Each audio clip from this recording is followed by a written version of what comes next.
Novel की एक ऐसी भी किस्म है कि जिन्हों एंटी नावल कहा जाता है। साडा तो फिक्शन का सफ़र ही होने पे शुरू होता है। साडा कोई फिक्शन लंबा चौड़ा है ही कोई नहीं। ਜਿਹੜੇ ਸਾਡੇ ਲਿਖਣ ਵਾਲੇ ਨੇ ਪੰਜਾਬੀ ਅਸਲ ਵਿੱਚ ਉਰਦੂ ਪੰਜਾਬੀ ਵਿੱਚ ਲਿਖਦੇ।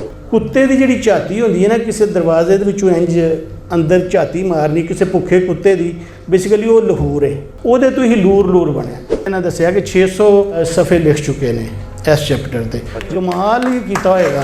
हूँ कह रहे सन मैं कटांगा बहुत सारा ना कटो कि चूँकि थोड़ा बहुत कट लेना बहुत घट इन्नी भरवीं गलबात होंदी है कभी भी जदों भी मैं इत्थे आया तुहाडी संगत विच। ते यह सबूत इस गल दा कि जिहड़ा इन्हां दा नावल दा चैप्टर सी वो सब ने बड़े गौर नाल ध्यान नाल सुनिया। और बाकी हर किसी की पसंद नापसंद तो सोच समझ फ़र्क होंदा है। मेरी अपनी ओपीनियन चैप्टर सुन के जी बनी वो तो यह वे कि बहुत ही कमाल इन्होंने लिखा, बोली तो लैके तो जो कुछ इन्हें डिटेल्स भी विच दित्तियां वो सारियां मैं अपनी हद तक तो समझना बहुत ही कमाल। और मैं ये भी कह सकना कि पंजाबी दा नावल इंज दा ही होना चाहिए। ਅਸੀਂ ਜਿਹੜੀਆਂ ਕ੍ਰਿਟਿਕਸ ਨੇ ਡੈਫੀਨੇਸ਼ਨਾਂ ਬਣਾਈਆਂ ਸਾਡੀਆਂ ਜਾਨਰੇਜ਼ ਦੀਆਂ, ਅਸੀਂ ਬਹੁਤ ਸਾਰੇ ਲੋਕ ਉਹਦੇ ਵਿੱਚ ਕੈਦ ਹੋ ਗਏ ਹਾਂ ਕਿ ਕਹਾਣੀ ਇੰਜ ਦੀ ਹੋਣੀ ਚਾਹੀਦੀ ਹੈ, ਨਾਵਲ ਇੰਜ ਦਾ ਹੋਣਾ ਚਾਹੀਦਾ ਹੈ, ਡਰਾਮਾ ਇੰਜ ਦਾ ਹੋਣਾ ਚਾਹੀਦਾ। ਠੀਕ ਹੈ, ਉਹ ਤੁਸੀਂ ਪੜ੍ਹਦੇ ਹੋ ਐਗਜ਼ਾਮੀਨੇਸ਼ਨ ਲਈ ਤੁਸੀਂ ਉਹ ਲਿਖ ਕੇ ਨੰਬਰ ਲੈ ਲੈਂਦੇ ਹੋ, ਪਰ ਉਹ ਜ਼ਰੂਰੀ ਨਹੀਂ ਕਿ ਤੁਸੀਂ ਉਹਨਾਂ ਨੂੰ ਆਪਣੀ ਲਿਖਤ ਦੇ ਉੱਤੇ ਅਪਲਾਈ ਕਰੋ। ਨਾਵਲ ਬੜਾ ਬਦਲ ਚੁੱਕਿਆ, ਖਾਸ ਤੌਰ 'ਤੇ नावल की एक ऐसी भी किस्म है कि जिन्हों एंटी नावल कहा जाता है। इस वास्ते नावल के उत्ते गलबात करना बहुत औखी होंदी है। वो कोई नुक्स कढ़ना, वो कहना भी इंज दा होना चाहिए सी, इंज दा नहीं सी होना चाहिए। कोई जो वार एंड पीस लिखिया टॉलस्टॉय ने तो एक डायरी की शक्ल में छपदा रहा बड़ी देर तक, किश्तवार कुछ सालियां दे विच पूरे यूरोप में। ਜਦੋਂ ਪਬਲਿਸ਼ਰ ਨੇ ਉਹਨੂੰ ਪੁੱਛਿਆ डायरी ਮੁਕੰਮਲ ਹੋ ਗਈ तो ਉਹਨੇ ਕਿਹਾ ਕਿ ਹੁਣ ਮੈਂ ਇਹਨੂੰ ਛਾਪਣਾ ਹੈ ਤੇ ਇਹਨੂੰ ਕਿਸ ਤਰ੍ਹਾਂ ਛਾਪਾਂ। ਉਹਨੇ ਕਿਹਾ ਇਹਨੂੰ ਨਾਵਲ ਦੇ ਤੌਰ 'ਤੇ ਛਾਪ ਦੇ। ਲਿਖਦਾ ਉਹ ਡਾਇਰੀ ਰਿਹਾ ਸੀ। ਤੇ ਇੱਥੋਂ ਤੁਸੀਂ ਅੰਦਾਜ਼ਾ ਲਾ ਸਕਦੇ ਹੋ ਕਿ ਕਿੰਨੀ ਖੁੱਲ੍ਹ ਹੈ ਨਾਵਲ ਲਿਖਣ ਦੇ ਵਿੱਚ। ਪਰ ਇਹਦਾ ਇਹ ਮਤਲਬ ਹੀ ਨਹੀਂ ਕਿ ਜਿਹਦਾ ਦਿਲ ਕਰੇ ਜੋ ਮਰਜ਼ੀ ਲਿਖ ਦੇਵੇ ਤੇ ਉਹਨੂੰ ਅਸੀਂ ਨਾਵਲ ਕਹੀਏ, ਇਹਦਾ ਇਹ ਵੀ ਮਤਲਬ ਨਹੀਂ। ਦੇਖੋ ਜਿਹੜਾ ਪੰਜਾਬੀ ਦਾ ਲਿਖਣ ਵਾਲਾ ਨਾ, ਖਾਸ ਤੌਰ 'ਤੇ ਪੰਜਾਬੀ ਦਾ ਫਿਕਸ਼ਨ ਲਿਖਣ ਵਾਲਾ, वो एक रुस्सिया जी है, वो रिंज है, ਉਹਦੀਆਂ बहुत सारिया गुंझलदार बुझारतां दा हर वेले वो शिकार रहिंदा है। उन्हें थोड़ी बहुत हिस्टरी भी पढ़ी होंदी है, साइकोलॉजी दे बड़े कोई पंजाब नाल इंज क्यों होया, साडी बोली नाल इंज क्यों होया, ये सारे ਉਹਦੇ अंदर रिंजगियां रोसे होंदे हैं। तो फिर जिस वेले ਉਹਦੇ बारे वो लिखना चाह रहा होंदा उन्हां सारिਆਂ ਨੂੰ, तो ਉਹਨੂੰ कई दफ़ा बहुत सारा आर्टिफिशियल भी करना पै रहा होंदा है ਜਿਹੜਾ ਆਰਟ ਤੋਂ ਥੋੜ੍ਹਾ ਹਟ ਵੀ ਜਾਂਦਾ ਹੈ। ਐਸੇ ਕਿਰਦਾਰ ਕਰਨੇ ਪੈਂਦੇ ਨੇ ਕਿ ਜਿਹੜੇ ਫਿਲਾਸਫਰ, ਜਿਸ ਤਰ੍ਹਾਂ ਉਹਨਾਂ ਨੇ ਕਿਹਾ ਸੀ ਕਿ ਉਹ ਤਾਂ ਘਰੋਂ ਹੀ ਸਿਆਣਾ ਨਿਕਲਿਆ ਸਟੂਡੈਂਟ, ਉਹ ਮਜਬੂਰੀ ਹੈ ਲਿਖਣ ਵਾਲੇ ਦੀ ਕਿ ਉਹ ਸਾਰੀਆਂ ਗੱਲਾਂ ਜਿਹੜੀਆਂ ਕਰਨੀਆਂ ਚਾਹੁੰਦਾ ਉਹ ਇੱਕ ਨਾਰਮਲ ਬੰਦਾ ਨਹੀਂ, ਉਹ ਇੱਕ ਥੋੜ੍ਹਾ ਅਬਨਾਰਮਲ ਜਿਹਾ ਬੰਦਾ। ਉਹ ਬਹੁਤ ਕੁਝ ਜਾਣਦਾ ਹੈ। ਉਹਦੇ ਸਰਾਣੇ ਥੱਲੇ ਕੋਈ ਕਿਤਾਬ ਹੈ, ਕੋਈ ਅਲਮਾਰੀ ਥੱਲੇ ਜਿਹੜਾ ਇਹਨਾਂ ਜ਼ਿਕਰ ਵੀ ਕੀਤਾ, किधरे वो शायरी भी पढ़ रहा, अदब भी पढ़ रहा है, किधरे वो तारीख। साड़ी जी सोसाइटी है सोशली, इकनॉमिकली, पोलीटिकली, साइकोलॉजिकली तुसी डिस्टर्ब लोग हाँ असी सारे ना। साड़ियाँ लिखतां दे विच अगर वो डिस्टर्बेंस आएगी तो सानू हकीकत लगेगी। जे असी उन्हें बड़ा ਉਹਦੇ ਉੱਤੇ मिट्टी पा के तो उन्होंने मलफूफ जिहा कर देंगे तो फिर वो रहेगा ही नहीं। वो तो मेरे अपने ख्याल में तो और बहुत सारी बहस लोगों ने सिफत ही की इन्हों की लिखत की। कुछ वो जो बोली की गल हुई, देखो साड़ी जी पंजाबी का है ना मसला, ये अजे तक बोली ही है, जुबान उंज नहीं बनी कि जो साड़ी बोली असी वही लिखने हैं। साड़ी इलमी जुबान कभी पंजाबी कभी भी इलमी जुबान नहीं सी रही। जोड़े अज लोग बहुत सारे अंग्रेज़ों से या मौजूदा हुकूमतों से गल पाते हैं ना, कभी भी पंजाबी मुगलों के ज़माने रणजीत सिंह के ज़माने के कभी फारसी रही इत्थे, फिर उस तो पहला संस्कृत सी, फिर अंग्रेज़ी आ गई, किसी हद तक तुसी उर्दू कह लो।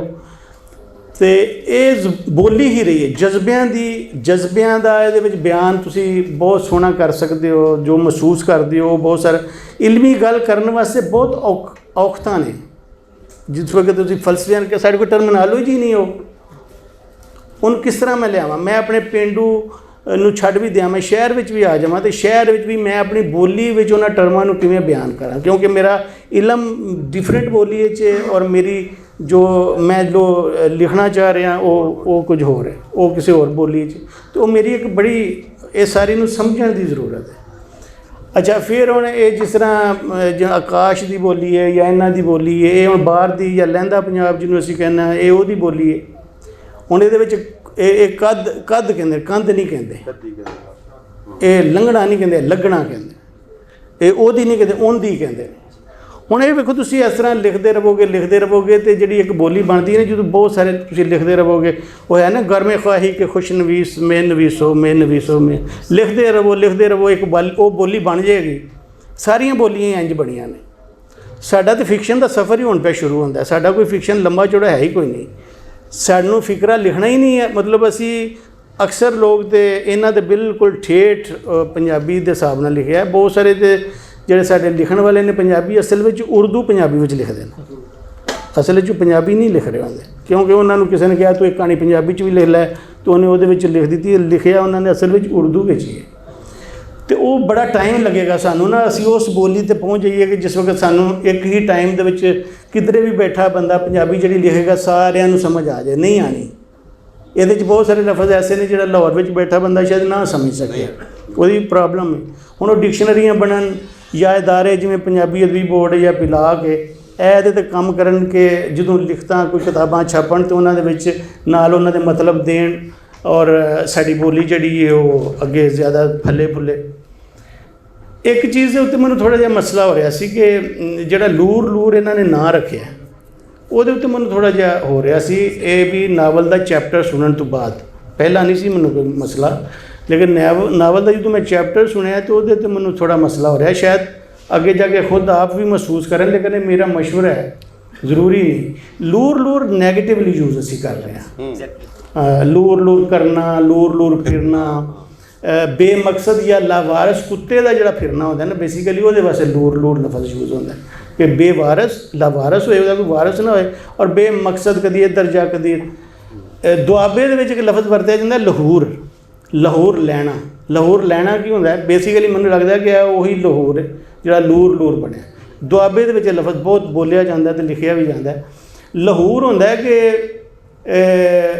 ਦੂਜਿਆਂ ਦਾ ਤਰਸ ਲੈਣਾ ਆਪਣੇ ਵਾਸਤੇ, ਐਸਾ ਕੁਝ ਕਰਨਾ ਕਿ ਦੂਜੇ ਤੁਹਾਡੇ 'ਤੇ ਤਰਸ ਕਰਨ।